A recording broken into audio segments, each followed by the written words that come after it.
কঠিন পরিস্থিতি ভাই। গোটা বিশ্বের পরিস্থিতি খুব নাজুক, এখন দিন দিন খুব নাজুক হচ্ছে এবং কিয়ামতের আলামত একের পর এক বের হচ্ছে। মেয়েরা ছেলেদের বেশ ধরবে, ছেলেরা মেয়েদের বেশ ধরবে, এটা একটা কিয়ামতের আলামত। রিসেন্টলি তাইওয়ানের যে ঘটনাটা ঘটেছে, এক রাতে ৮০ বার ভূমিকম্প, এটা একটা বড় বিষয়। এখন অনেকে চিন্তা হতে পারে এটা কি একটা বড় আলামত নাকি? কিয়ামতের 10টি বড় আলামত আছে, তার মধ্যে ভয়ঙ্কর আলামত হচ্ছে দাজ্জালের ফিতনা। পূর্ব দিক থেকে সূর্য উদিত হওয়া এটা তো স্বাভাবিক সিস্টেম, কিন্তু পশ্চিম দিক থেকে সূর্য উদিত হওয়া এটা কিয়ামতের বড় একটা আলামত। এবং পূর্ব দিকে একটা বিশাল ভূমিকম্প হবে, পশ্চিমে বিশাল ভূমিকম্প হবে, এরকম ভূমিকম্পেরই 3-4টা আপনার আলামত রয়েছে। এখন তাইওয়ানের যে বিষয়টা, সেটাই কি কিয়ামতের বড় আলামতের একটা কিনা, এটা এখন বিবেচনা এবং এটা আপনার সার্চ করার বিষয়। এটা আসলে কি কিয়ামতের বড় আলামতের একটি? কারণ হচ্ছে কিয়ামতের 10টি বড় আলামতের মধ্যে ভূমিকম্পের পৃথিবীর কয়েকটা রাষ্ট্রের, অর্থাৎ পূর্ব পশ্চিম ভূমধ্যসাগর বিভিন্ন জায়গার বড় বড় ভূমিকম্পের কথা আলোচনা আসছে।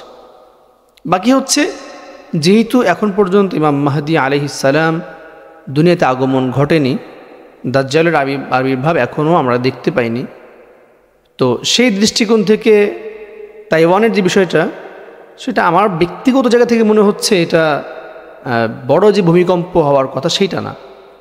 কারণ ওইরকম হলে আমার মনে হয় তাইওয়ান থাকতো না, পুরো তাইওয়ানই ভেঙে চুরমার হয়ে যেত, অথবা অধিকাংশ শেষ হয়ে যেত। যদিও ৮০ বার হয়েছে, কিন্তু বাট ৮০ বারের যে মাত্রা এটা কিন্তু অত বড় না যে সব কিছু ভেঙে চুরমার হয়ে গেছে।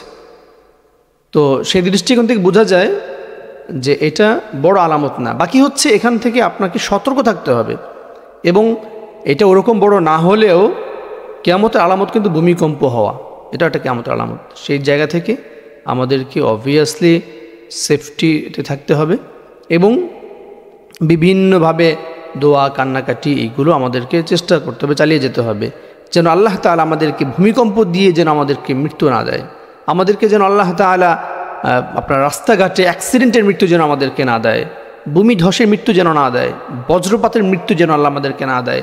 এইভাবে আমাদেরকে দোয়া করা উচিত, কারণ এই মৃত্যুগুলো মানে একটা কষ্টকর। তো এই জন্য আমরা আল্লাহ তাআলার কাছে দোয়া করব, আল্লাহ যেন আমাদেরকে স্বাভাবিক মৃত্যু দেয়। এবং দাজ্জালের যে ফিতনা, এই ফিতনা থেকে কিন্তু স্বয়ং রাসূল করিম সাল্লাল্লাহু আলাইহি ওয়াসাল্লামও বাঁচতে চেয়েছেন, বাঁচার দোয়া করেছেন। অবশ্যই আমরা দোয়া করব, আল্লাহুম্মা ইন্নী আউযু বিকা মিন ফিতনাতিদ দাজ্জাল ওয়া ফিতনাতিন নিসা। এইভাবে আমরা বিভিন্ন দোয়া করব ইনশাআল্লাহ, তাহলে আমরা বিভিন্ন ফিতনা থেকে বাঁচতে পারবো। কিয়ামতের কিন্তু অন্যতম একটা বড় আলামত হচ্ছে সাফা মারওয়া থেকে আপনার একটা প্রাণী বের হওয়া, পাহাড় থেকে প্রাণী বের হওয়া, ধোঁয়া বের হওয়া, বিভিন্ন কিয়ামত আলামত আছে, যেগুলো আমরা অন্য সময় ইনশাআল্লাহ ধারাবাহিক আলোচনা করব কিয়ামতের আলামত নিয়ে। বাকি হচ্ছে এই যে তাইওয়ানের যে ঘটনাটা, সেখান থেকেও আমাদের শিক্ষণীয় বিষয় এবং বোঝার বিষয় হচ্ছে আমরা যেন স্বাভাবিকভাবে যে কোনো ভূমিকম্পের ক্ষেত্রেই যেন আমরা আল্লাহ তাআলার কাছে দোয়া করি, কারণ ভূমিকম্প দিয়ে যে মৃত্যুটা, এই মৃত্যুটা আসলে কষ্টকর একটা মৃত্যু। আল্লাহ তাআলা যেন আমাদেরকে সহজ মৃত্যু দেয়, কালিমার সাথে মৃত্যু দেয়, ইমানের সাথে মৃত্যু দেয়। কারণ আপনি ভূমিকম্পের মৃত্যু হলে আপনি কালিমা পড়তে পারেন কি না, সো টাফ। তো সেই জায়গা থেকে আমরা চেষ্টা করব আমাদের মৃত্যুটা যেন সহজ মৃত্যু হয়, ইমানের সাথে মৃত্যু হয়, নামাজি হালতে মৃত্যু হয়, সেজদারত অবস্থায় মৃত্যু হয়, আপনার জুমার দিন মৃত্যু হয়, আমাদের মৃত্যু যেন রোজা অবস্থায় হয়। আমরা এইভাবে চেষ্টা করি, দেওয়ার মালিক তো আল্লাহ সুবহানাহু ওয়া তাআলা। আশা করি আপনারা বুঝতে পেরেছেন এবং আজকের এই আলোচনাগুলো যারা শুনেছেন অন্যদেরকে পৌঁছে দিবেন। এটা হচ্ছে বাল্লিগু আন্নী ওয়ালাউ আয়া। রাসূল করিম সাল্লাল্লাহু আলাইহি ওয়াসাল্লাম বলেছেন, আমার পক্ষ থেকে একটি বাণী হলেও অন্যের নিকট পৌঁছে দাও।